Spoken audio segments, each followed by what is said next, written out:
what's going on everybody? East Tactics here, and in this video I'm going to show you how to go in, calibrate and program your Firma 160 ESC from Spektrum. For those of you individuals that might be looking at getting the bigger heavy duty Firma 160, this is being thrown into my 6S rig. Normally you're going to find that Firma 160 sitting in like an 8S, Creighton, or your more 1/5 scale vehicles. Now, I've already got a full install video. This ESC is a lot bigger. It takes a little bit of MacGyvering to get this thing in there. If you can look right here, my methodology, there are a lot of people that do it differently, but if you want to watch the install video on how I installed it, go ahead and check that out right here. Now, in this video, I ultimately just want to show you the start to finish setup guide for getting this thing programmed and set up properly. Obviously, if you own the Spektrum software or you have their external accessory where you can go in and program it that way, that's one thing. I don't have that. I never do spend the extra money on those things because once you understand the way the set button works with the power and going in and setting your different things, it's pretty straightforward. So the first thing that you should do anytime you get a new ESC, in my opinion, whether it's brand new from Spektrum or if you buy it from eBay or Amazon, is just do a factory reset on it. So a factory reset is actually going to set all the settings back to 100% ground zero, and the instructions sometimes are a little bit confusing. In fact, when I did some research, since I bought mine off eBay, to find the instruction manual on the Firma 160, I ended up getting some instruction manual that said it was from Spektrum and it was for the Firma 160, and the instructions were not even the right one. Through a little bit of frustration, I realized that something was off, so I searched again for a different set of instructions and actually ended up finding the right ones. But anyway, so here's how you do a factory reset. I'm going to go ahead and factory reset mine all the way back to ground zero. All right, so what you do is you just simply turn it on like regular by pressing only the power button. So I'm going ahead and press the power button. It's going to turn on like normal.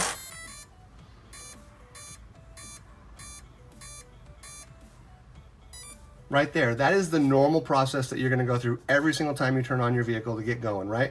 Well, now to do a factory reset, you simply press and hold the set button for 5 or 6 seconds. So then you're going to notice down in here, a green light and a red light is going to pop on after that time.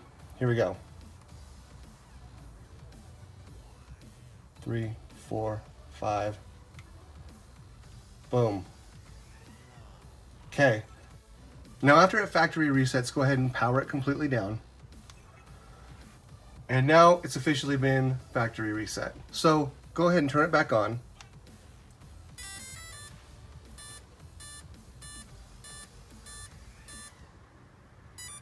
So one of the very first things that you want to check after you've done a factory reset is basically, especially after you've installed a new ESC, is to determine whether or not the motor rotation is properly set currently for your rig.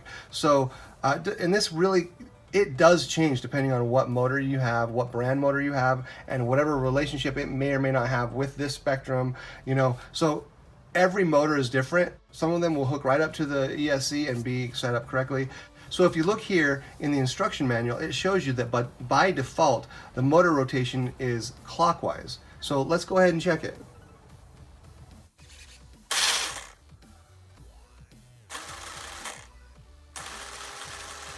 All right, so that is going clockwise. Now here's reverse. Whoa, so what I'm noticing though is that even though the motor rotation is right, it's got my front at 25%. If I pull the trigger all the way down going forward, that was full throttle. That's only 25%, which if you look down here in the reverse threshold, you can actually choose to set the reverse at 25% all the way up to 100%. So right now it's currently by default set at 25%, but clearly going forward is clearly something's wrong here. So if you find that you're only going 25% speed, and we're going to want to reverse that, in order to change that, here's how you do it. You go in, this is how you get into the settings. You're going to go ahead and hold the set button down for approximately 1 second, and you're going to immediately see flashing green lights. So 1 second, already flashing, okay?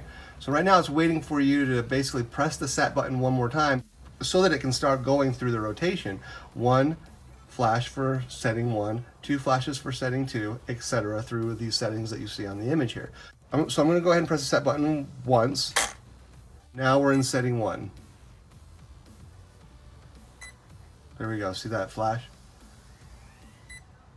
So now I'm going to press the set button and see if it beeps twice. Perfect. So right now we are in the setting number 2. So in order for us to access that setting and change it, we have to hold down the set button for 3 seconds. And you can actually watch right here. As soon as it switches to red, you know you've reached that 3-second point. So 1, 2, 3. Okay, so now it's beeping twice. See, this is the default setting. We know that we actually did successfully convert the ESC to factory defaults. 2 beeps is clockwise. We're going to change it to counterclockwise and see what happens.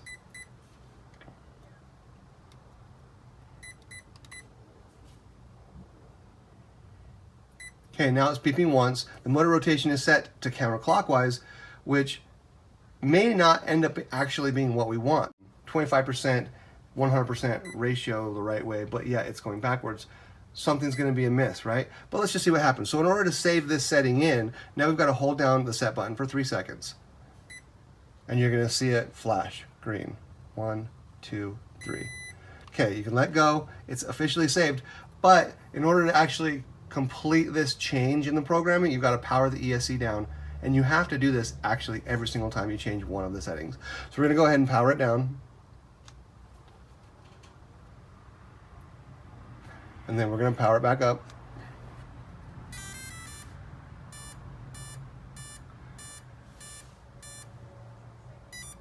Okay, so now let's just check to see what's going on here. We've reversed it. So now the pulling the trigger makes the vehicle go in reverse. However, it is going in reverse at the right percentage, meaning 25%. Now when I push the trigger forward, we've got that full 100% going. So the relationship between the rear speed and the front speed is now set correctly according to the motor rotation. But how do we actually make it to where the vehicle goes forward and the reverse speed is 25% and the front speed is 100%? Now, this potentially could be where somebody could be in a pickle, where they really have no way to actually get the dynamic of the two correct. And I could imagine how frustrating that could be. If you're running a receiver and a controller that doesn't have the feature to reverse those things. So, however, if you are in a situation where you have a stock controller and you don't have any way of reversing the settings for your throttle on the transmitter, and you run into this situation, at least you know the only solution is to probably go into a hobby shop and have them bind a transmitter that's got the functionality so that you can go in and switch that dynamic. I don't know. But for me, I could fix this dilemma, right? So all I need to do is go into the settings on the controller and switch the throttle from normal to reverse. So what I'm going to do is I'm going to switch this to reverse, and then I'm going to back out. And so let's see what it does now. Okay, so we are going forward at the right speed. So yeah, we're good now. So basically, I've got 25% going in the rear and I've got full 100% capacity in the front, and I was able to remedy the issue by switching a setting on my transmitter. Okay, so there's that. Now, I'm going to take a step back away from programming, even though we are going to look at a couple of other things in the programming arena when it comes to the voltage, the BEC settings, you know, where the low voltage cutoff is, etc. We're going to take a step back and we're actually going to do a calibration that you should always do when you put a new ESC in, okay? So what I'm going to do is I'm going to power down the ESC completely. Now, this is what we call a throttle endpoint adjustment calibration. That is an actual thing you should always do when you initially install a new ESC, okay? And as far as the ESC is related, this is the only calibration that you need to do other than the programming things that we'll get back to in a few minutes. So in order to calibrate the endpoints for the throttle, what you do is you hold down the set button while you're powering it on, and you're going to see some red lights flashing. So let's do it. Holding down the set button and the power button at the same time. Okay, so right now it's flashing with a red light. It's currently in neutral already. So that's the first setting. So all you need to do is press the set button once. It accepted it with that one beep. Now you're going to pull the trigger at full throttle. You're going to see here, okay, and then I'm going to press the set button. You should hear it beep twice. Okay, it just accepted that, and now I'm letting go. Now I'm going to go full reverse, and I'm going to hit the set button again. That time you heard 3 beeps, and it accepted it.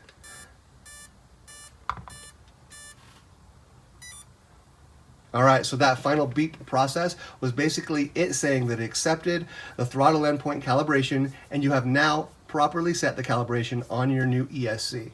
Okay, so let's finish out now the actual programming functionalities to get those set to what you want them to be for your rig. Let's go ahead and shut it off completely and turn it back on and let it go through its normal startup.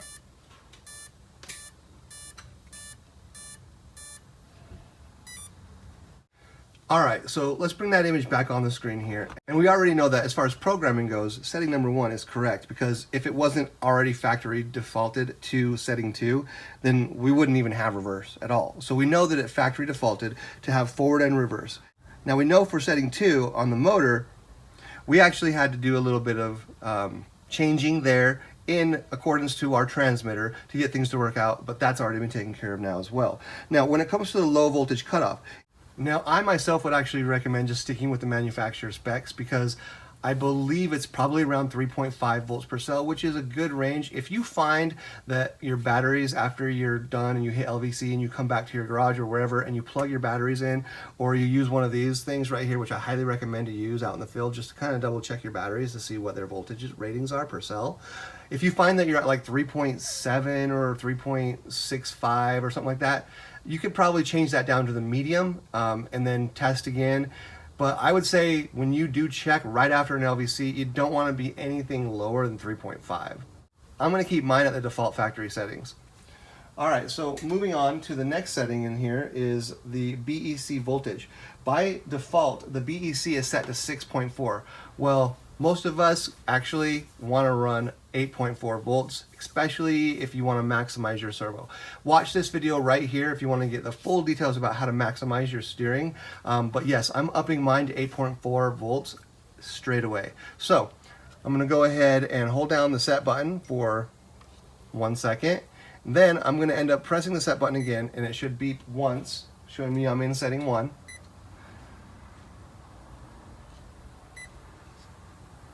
Hopefully you can see that little flash there. Now I'm going to hit the set button. We're going to go all the way to setting 4. So there's setting 2, setting 3, setting 4. Oh, still in 3. Okay, let's make sure it's 4 beeps.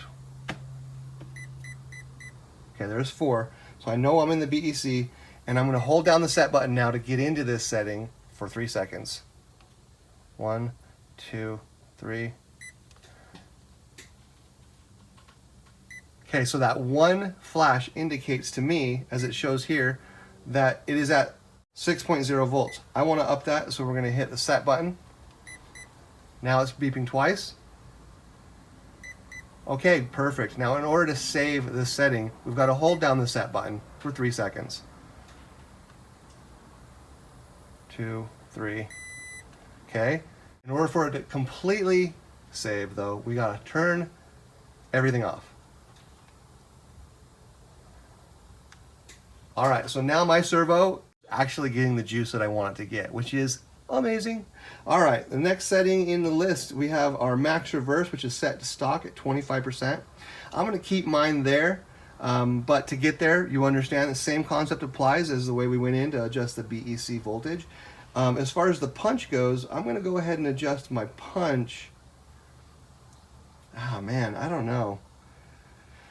Right now it's set to 3, but I'm going to keep it at 3 for now, only because this is a 6S rig with an overkill ESC and a 1730 kV motor. I'm probably going to be like doing standing backflips if I pull the trigger too fast. So I'm going to keep it at 3 for now, but if I feel like I need or want to go a little bit more crazy, then yeah, I'll up it up to 5. The last setting on here is the timing. I don't recommend you messing with that at all. It's already set to the proper default. And that pretty much sums it up, guys, when it comes down to doing some calibrations and programming for your ESC. Now, when it comes to actually really fine-tuning your servo, fine-tuning your endpoints, fine-tuning other things like, you know, if you want to mess with exponentials on your trigger or on your throttle, your servo, etc., you can't do any of those things with the stock controller. So I highly recommend that you watch the video that I'm putting up right here to get the full details on this transmitter receiver combo and how stupidly inexpensive it is, because you're going to want to go in and set the steering endpoints on your servo to protect your servo. You're going to want to know the things that you can actually do with a transmitter receiver like this. Well guys, thanks for watching this video. I really appreciate it. Finally got my hands on needing a new ESC, and so that's what I do. I go in and I create tutorials on how to actually program or calibrate them, so that in case you guys are in the market or you end up wanting to do this, you can check it out. Once again, guys, appreciate you watching my videos. If you really appreciate it, hit that like button for me. You know, there is an option on YouTube nowadays where if you want to throw a couple of dollars my way, there's a feature called Super Thanks. It's like right next to just the thumbs up button, or it's near it. You hit that button, throw a couple bucks my way. It really helps my channel, helps me grow. Also, guys, check out my video library. Got tons of content there on all kinds of things. And I also host jump competitions every year. If you want to get involved in the jump competitions, just kind of browse my library. You can jump over to my website as well, easttactics.com. Take a look at the sponsors that get involved with the jump competitions. Take a look at some of the old jump competitions to see what they were like, see what kind of goodies you can win from the jump competition, as well as get links to the products. Like if you are interested in, you know, these fans right here, or these fan covers, or any other stuff that I use, you can just click into that and you'll get quick access to organized groups of parts that you're going to need for a lot of things that you might be looking for. So anyway, guys, I'll catch you on the next one. East Tactics out.